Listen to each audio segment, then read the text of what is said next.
And welcome everybody to another episode of Geeking Poetic. I'm your host Larry Roberts, and this is another installment of the Kiss Vinyl Show. Yes, I am a big Kiss fan. I am a Kiss vinyl collector, and well, I'm just a Kiss collector in general, but I especially love focusing on the vinyl, and I love talking about the catalog in general. Now, I've put out some videos recently where I've focused on that. Not only some unboxings where I've featured a bunch of the new anniversary releases. If you haven't seen those, you can check them out. And there's more. They're going to be coming out in 2025, so I'm sure I'm going to have more of the unboxings coming out before you know it. But I've also started getting into ranking the albums. Now, initially, my plan was that the follow-up video was going to be talking about the 1980s studio albums, where it would start with 1980s Unmasked and ending with 1989's Hot in the Shade. However, after doing some thinking about it, and after talking to some of you with the feedback and the comments I got, I decided I'm going to pivot and go in a little bit of a different direction. I am going to get to those 80s albums, but before I do that, I thought I wanted to still focus on something that got left out in the last video, and that is talking about the live music, specifically the official studio live albums that have come out from Kiss over the years. And a lot of people said they were disappointed that I didn't talk about albums like Kiss Alive or Kiss Alive 2. And while I stand by my initial reasons why I didn't talk about those records, I do kind of wish that I had included them, because I feel like you can't really get the full picture of any era of Kiss, whether it's 70s, 80s, 90s, any of it, without talking about their live output. So rather than going back and redoing that video, I said, you know what? I'm going to keep the studio album countdowns as they are, but I am going to count down and rank from least spun to most spun. And that's a key thing here we'll get into in a second here. The least to most played records for me from their official live output. Now, when you say, what do you mean by official live output? Let me clarify. If you look at things like, say, their discography online, it lists 13 official live albums. Now, I know there's been a lot of unofficial albums. There've been a lot of like bootlegs, even things you can sometimes pick up at places like Walmart, where you can buy Kiss at the Ritz 1988. Well, those are not really officially sanctioned live albums. No, I am only going to talk about the 13 albums that are listed online in the Kiss discography as being official. And there's a little bit of a caveat to that too, because they did come out with some other technically official live content, especially when you're talking about the Instant Live series. Now, the Instant Live series were live recordings that were available through Clear Channel that you could purchase at shows on certain tours. I believe there were 3 different tours they did back in the early 2000s where you could buy an actual, like a souvenir of sorts. You could get a CD of the concert that you just saw. Now, here's the thing. I know those are technically officially licensed live albums, but because there's so many of them, because they literally covered I don't know how many concerts, there's no way I'm going to be able to rank it. This list would be like 100 records long or something. I'm not going to count the instant live recordings. However, I am going to include the recent Kiss Off the Soundboard series records, because to me, and from everything I've read online, those are official live standalone albums that belong listed here. So those will count. And lastly, I know you're sick of me talking, but before we get into the list, when I'm doing these lists, I'm not talking about worst to best. When it comes to Kiss, truthfully, there really is no worst. I love all of these albums. Yeah, it's to different degrees. Some I love more than others, but there isn't anything on here that I'm saying is a bad album. So if there's an album you love that I'm ranking kind of low, don't get mad at me because you think I'm trashing it. I have no interest in trashing any of these albums.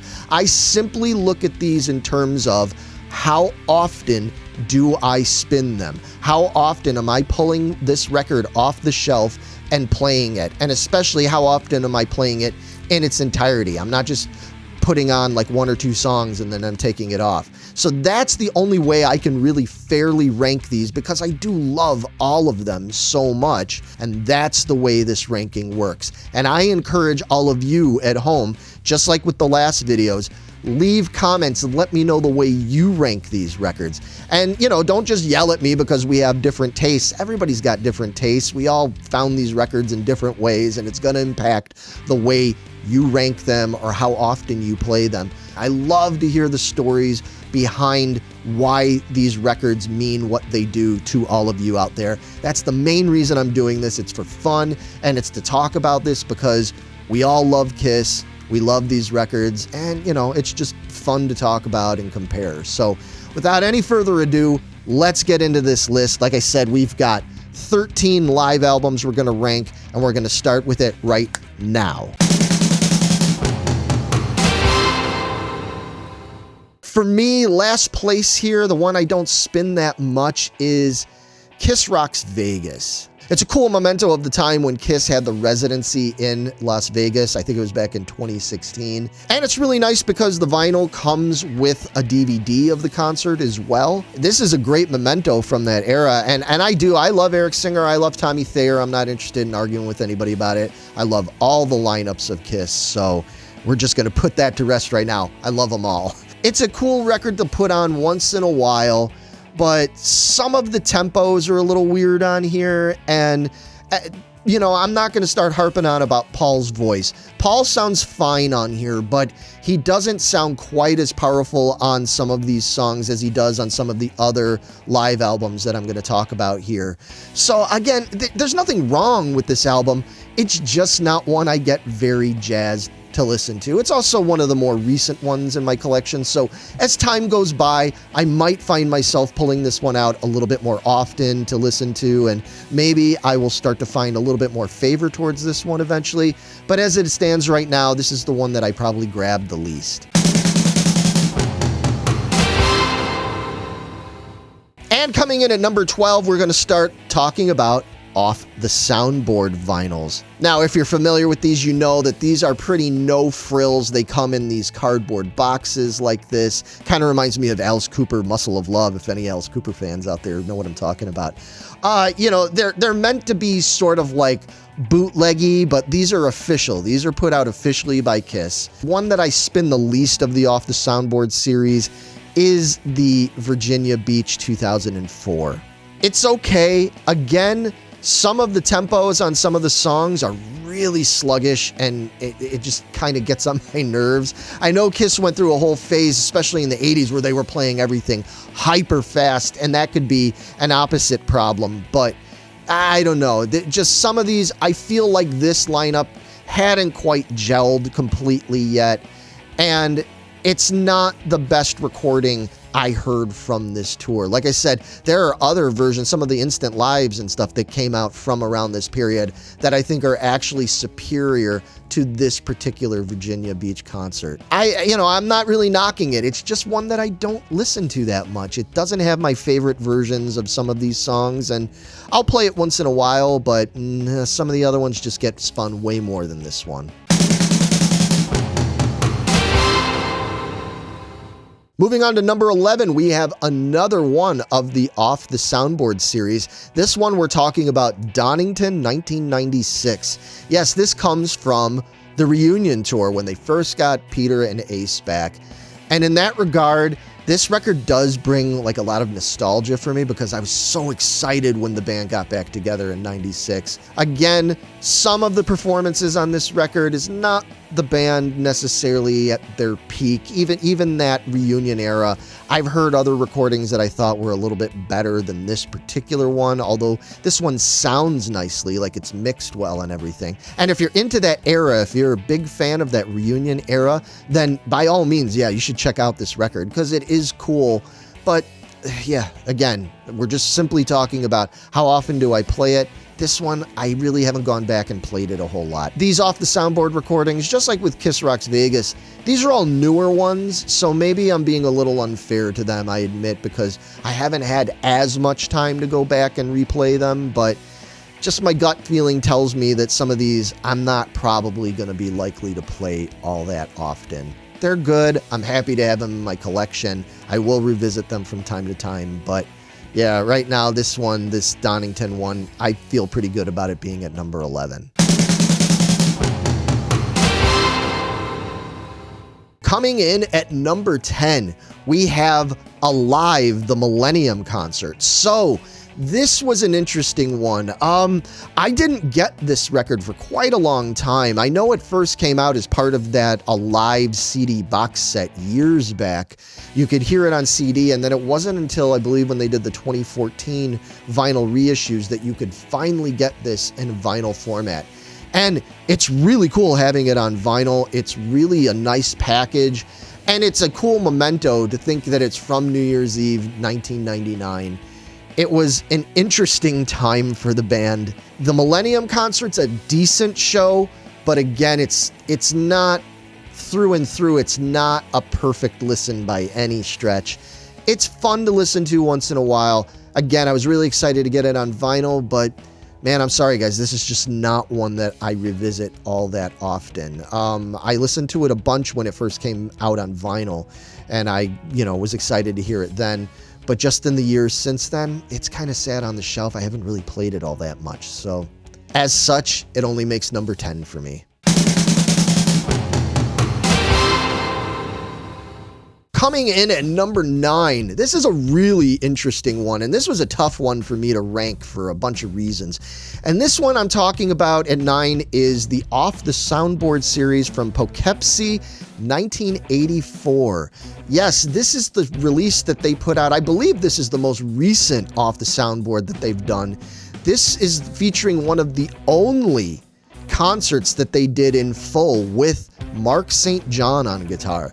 Now that alone gives this record a certain level of intrigue and prestige, because unfortunately we were robbed of getting more of that due to Mark St. John's problems causing him to have to exit the band early. And thankfully we did get the incredible Bruce Kulick that stepped in. I'm a huge Bruce Kulick fan, so I'm happy about that, but it is still sad we didn't get more from Mark St. John. So having this record and getting to listen to it and hear Mark St. John shred on these songs and hearing his take on classic Kiss songs is really interesting, and it's something that has, satisfied an interest and a curiosity that I've had ever since I was a kid, because by the time they came around, they had Bruce Kulick, and again, that was great. But so this was really cool, and I have a lot of respect for this record existing because of that. That being said, this isn't the greatest Kiss concert out there. I'm sorry, folks. Like, as cool as it is to have Mark St. John there, this isn't one of their best performances. It's a little sloppy at times.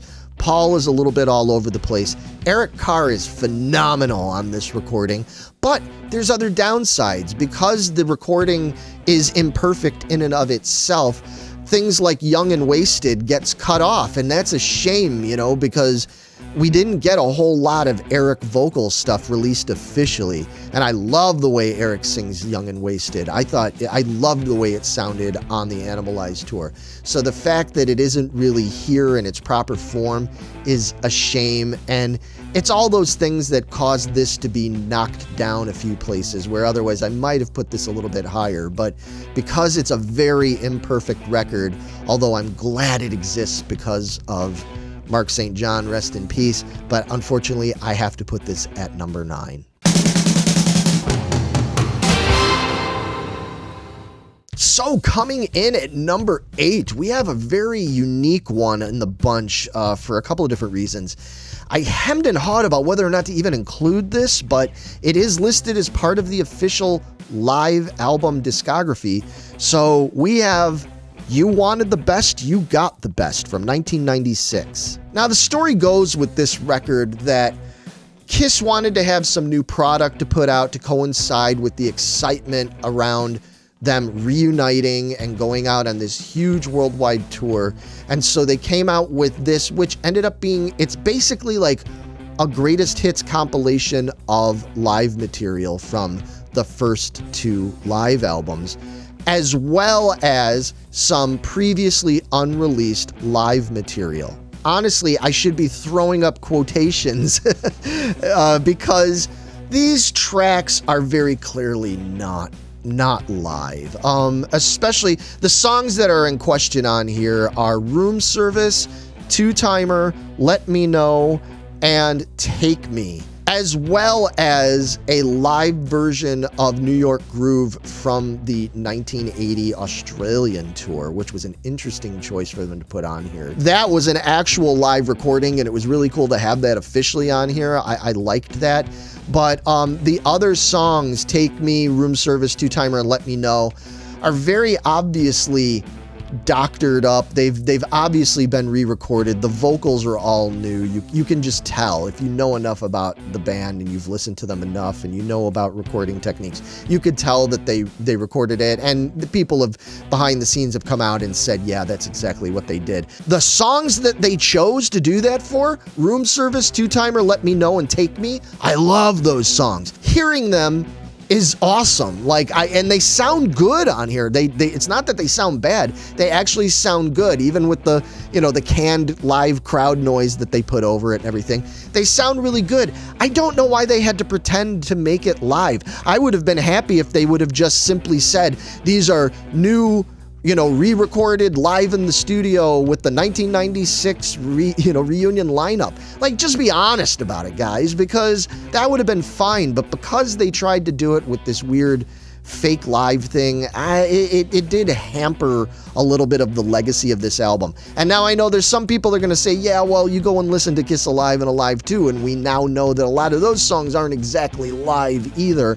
Yeah, I agree, and I understand that this is basically, I guess, just keeping in context with that. But because it's the modern day, so-called modern day version of the classic lineup, trying to pretend that they're the 1975 version on these recordings, it's a little weird for me. I'm sorry. But that being said, I do still listen to this pretty often because I like hearing the versions of them that are on here. I didn't need the fake crowd noise on there to make it better. I would have been fine with it just sounding like new studio recreations of these songs. But anyway, yeah, so I know some people really love this record. I know there's a lot of fans out there that just completely dismiss this record. And, I'm kind of in the middle there. So that's why this comes in at number 8 for me. Coming in at number 7, we have another off the Soundboard, and this one is one that I feel a little bit stronger about. This one is the Tokyo 2001 release. This is actually a really cool one, much in the similar vein of that Animalized 1984 one with Mark St. John. This highlighted a very limited lineup of Kiss when they were trying to finish up the so-called farewell tour back in 2001. They ended up parting ways with Peter Criss. We all know the unfortunate story about how that just ran its course. And they ended up getting Eric Singer and putting him in the Catman makeup, and they went on a tour of Australia and Japan. And they still had Ace Frehley on guitar, so this is a very rare lineup of Gene, Paul, Eric Singer, and Ace Frehley. And as such, I gotta say, this is a really, really cool concert. Having Eric in the band at that moment, I think, really reinvigorated the band at a point when they really needed it, because things had gotten very low. Stuff with Peter had just gotten very bad at that point, and I'd seen a bunch of the shows on the farewell tour, and even from a playing standpoint, they just, to me, this is just my opinion, okay? They felt tired. All of them did. They just felt tired. Songs were sluggish.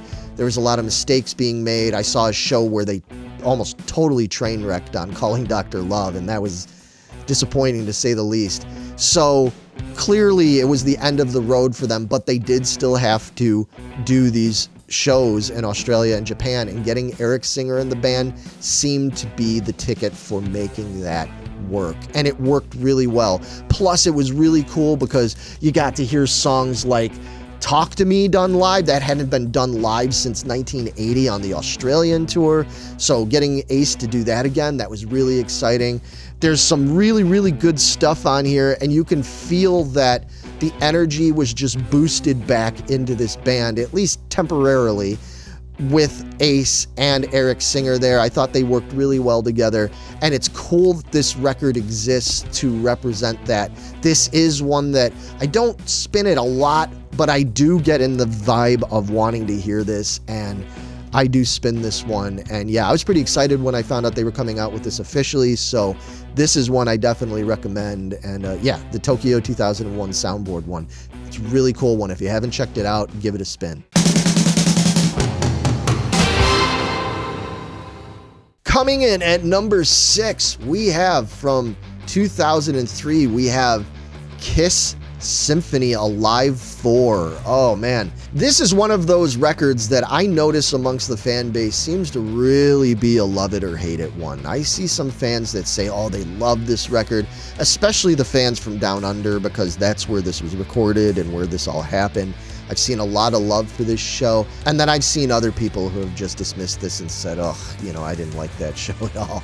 I could totally do without it. And now at this point, they had lost Ace Frehley, they brought in Tommy Thayer as the spaceman, but they also let go Eric Singer and brought Peter Criss back one last time. This was the same lineup that you saw on the Kiss and Aerosmith tour in 2003. I'm really glad Peter was here for this record, because this seemed to be something that really suited giving Peter his last hurrah in Kiss, because if you know anything about Peter Criss, he loves things like big bands. He loves symphony stuff.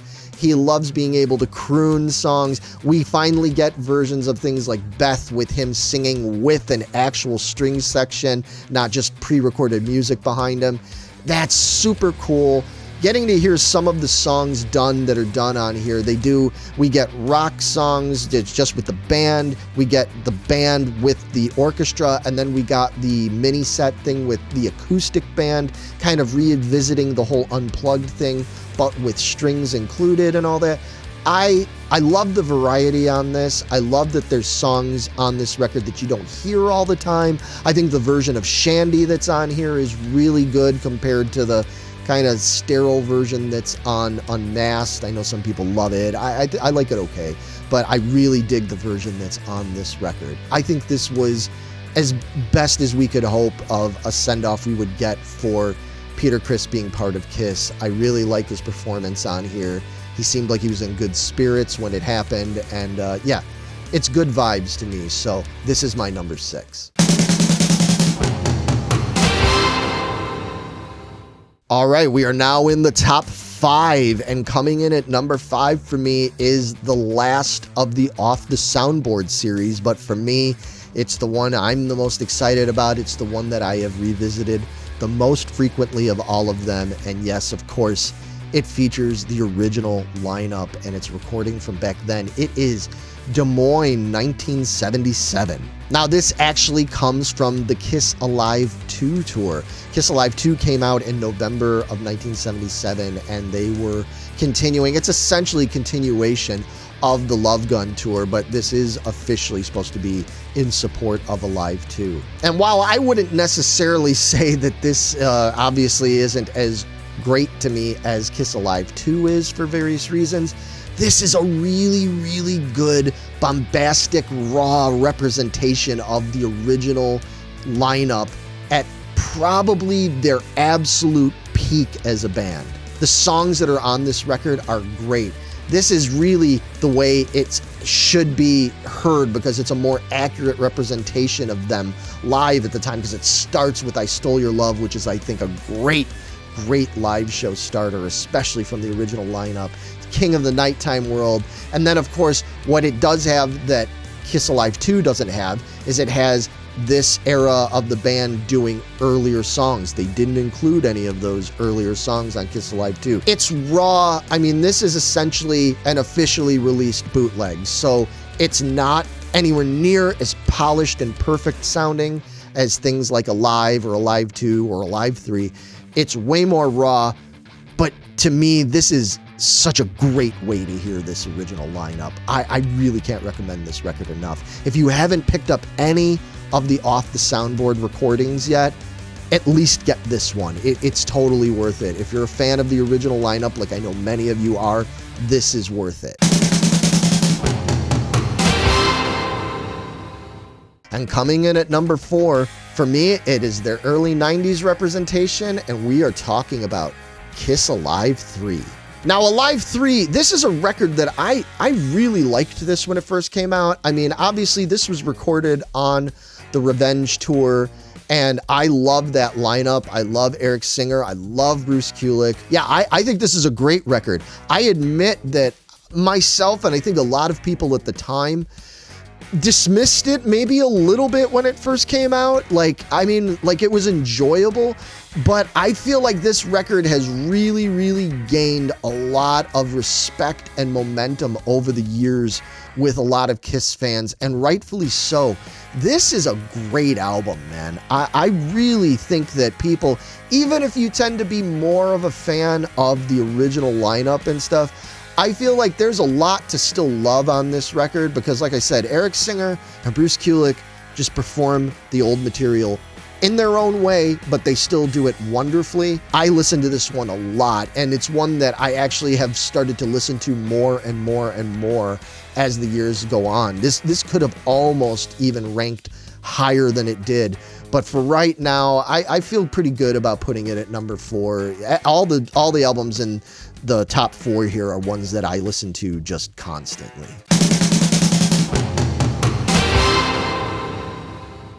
All right, coming in at number 3 for me, it is 1995's Kiss MTV Unplugged album. Yeah, I really debated about whether or not I wanted to put this at number 3 or if I wanted Kiss Alive 3 to be at number 3 because I love them both a lot. But man, there was something about this era. I felt like this period was, from a fan's perspective, so special.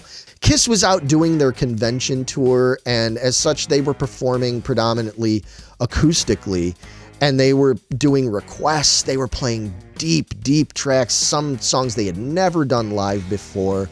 And then, of course, all culminating with the MTV Unplugged performance of it, where they sort of did a best of what they did on the convention tour, and then topping it all off with bringing in Peter Criss and Ace Frehley to do a little mini set with the band. And of course, this was what led to the eventual 96 reunion with Peter and Ace. And that's cool, and that alone makes this really a landmark in the Kiss catalog. But just on its own, the performance from the 4 guys with Eric Singer and Bruce Kulick, it's so freaking good.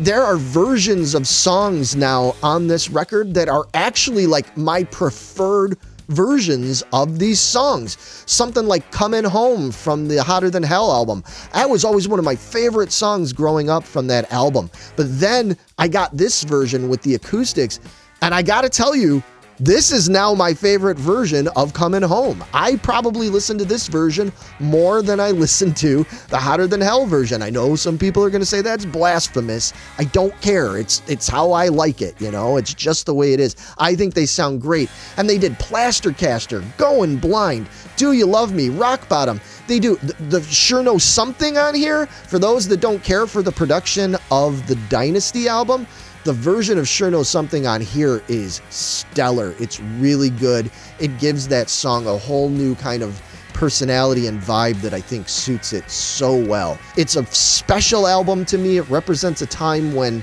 I was really at the peak of my Kiss fandom, during a time when there was not a lot of people around that I knew that felt the same way about the band anymore. A lot of people jumped back on when the reunion happened, and that's all cool. But in 95, man, Kiss was my band. I saw them on this convention tour, and I loved every second of it. And I loved when they did the MTV thing, and it's great to have this record to represent it. I listen to this all the time, if you can't tell. So that's why, for me, it's number 3.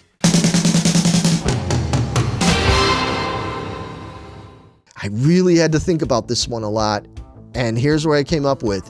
Coming in at number 2, it is Kiss Alive 2. Now, here's the thing. I will be completely honest with you. Ever since I was a kid, Kiss Alive 2 was one of my absolute favorite Kiss albums. I love this record. I've had it on every format. I still have my original 8-track cassettes that I used to ride around my neighborhood on my bike in my little Panasonic 8-track player and listen to this album over and over and over. I have the cassette, CD, vinyl. I've got I don't know how many copies of this on vinyl. It's great. I love the whole package. I mean, come on, man. Look at that. Look at that picture. That is fantastic. When you're a kid and you get this record like I did back in the late 70s, and you open it up and you see that, you can't help but get goosebumps. Only 3 sides of it are live. The 4th side is all new studio songs that they recorded in mid 1977. Now here's the thing. These studio songs are some of the greatest Kiss songs ever recorded. I know some people are going to argue with me about that. I don't care. All American Man, Rockin' in the USA, Larger Than Life, Rocket Ride. Come on. I love those songs. We also know that some of the live songs on here, things like Hard Luck Woman and Tomorrow and Tonight, those were recorded at a sound check and then later had, crowd noise put over it, just like I was talking about earlier with the songs they did on the You Wanted the Best compilation. So that's a little weird. It never bothered me when I was growing up. I didn't know the difference. It was Kiss and they sounded awesome. And this record still sounds awesome to me. I don't care what was fixed or altered. It's a great, great, great record. But I just feel like the record that came in at number 1, it's too groundbreaking and too impactful to come in anywhere else than number 1. So yeah, coming in at number 1, of course, it has to be Kiss Alive. Inarguably, I'd say the most important record of Kiss's career because this was their make or break record. If they didn't put out this album and have the massive hit that they did with it, I'm not sure how much longer this band would have been able to be around because they just were floundering when it came to earning money and, record sales and stuff. As much as I love those first 3 albums, they weren't selling that well back then. But as a concert attraction, they were doing really well. So what do? You get Eddie Kramer on board and you make a live album and you capture the band sounding their most bombastic, energetic best. And this is such an iconic record in every way, from the photo on the front to even the photo on the back of Bruce and Lee holding up that sign that they made. I mean, even that has just become such an iconic image over the years. And when you were a kid and you opened it up and then you got this, you saw the pictures of the other 3 original Kiss albums there, and then the letters written by each member of the band. And then, of course, the booklet that came with the record. And for me, when I was a kid, the way I first found out about Kiss was from my best friend's much older brother. He was a teenager, and he had taken this booklet and cut it up and put it on his wall. So he had the 4 pictures of the guys from in here, like these, and he had them all up on his wall. And being a little bitty kid and seeing that, and I would just every day that I would go over there, I would stare at them, and it made me so interested in the band. And then he ended up kind of taking me under his wing and being like, well, here, let me play you some of the music. And he played me Alive, and he played me the original 3 albums, and I fell in love with this band. So this is just a very special record for me, and it's a very special record for most Kiss fans out there. I'd say maybe not all. I mean, Kiss has got a lot of fans from a lot of different eras, so there's a lot of people who might say, I don't care for Kiss Alive, and that's fine. And that's the whole point of this, is that we all have such different tastes. We have different motivations for why we like things and why we want to hear things more than other things. And so that's what makes this interesting. If everybody just had the exact same list, I'm sorry, but I think this would just be completely freaking boring. So I don't expect everybody to agree with my number 1 and my number 2 and my number 10 and my number 13. I understand that a bunch of you are going to disagree with me on this stuff, and that's okay. These are just the way these records have impacted me and what they mean to me and why I play certain ones more than other ones. And that's what it's all about. That is my list of the official live albums from Kiss, all 13 of the official ones listed in their discography. That's how I rank them. Now, again, what I want to know is, how do you rank them? Is Kiss Alive your number one? Is Kiss Alive 2 your number one? Maybe Kiss Alive 3 is. There's a lot of fans that came into Kiss liking them later on, you know, in the 80s or even in the 90s. That is why I'm doing this, because I love to hear the stories. I love seeing your lists. I don't care how different they are from mine.